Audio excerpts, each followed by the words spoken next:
Mira ahí para ahí. ¡Ah, qué maravilla! Esplendor en la cierva. Si decían los de la Biblia que aquello era el paraíso y había nada más que un manzano, imagináis cómo llamamos a esto. Tu madre, qué verde está, no hay quien lo coma, re Dios. Pero voy a deciros una cosa, y no me toméis en serio.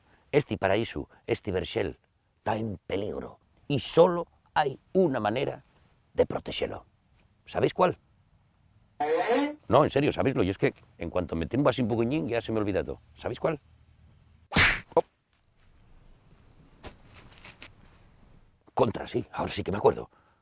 Si vas a un chigre tienes que pedir sidra de Asturias con etiquetina. Dígelo bien, Cesario. ¿Y es verdad lo que digo? Claro que sí. ¿Cuántas variedades de la DOP tienes tú aquí en este prau? Unas cuantas tenemos aquí, todas son de denominación de origen. ¿Cómo se llaman?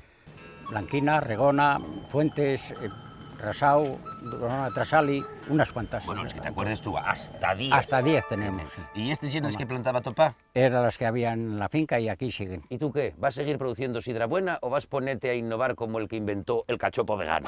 Nada de innovaciones. Aquí lo que se trata de mantener lo nuestro, de cuidar el entorno, de generar riqueza en el entorno rural. Hay que conservar estas pomarades. ¿Quedamos bien claro? Si queréis cuidar la vuestra tierrina y ayudar a los cosecheros, tenéis que beber sidra de Asturias con etiquetina, porque les otros manzanes son contingentes, pero estos son de Cesario.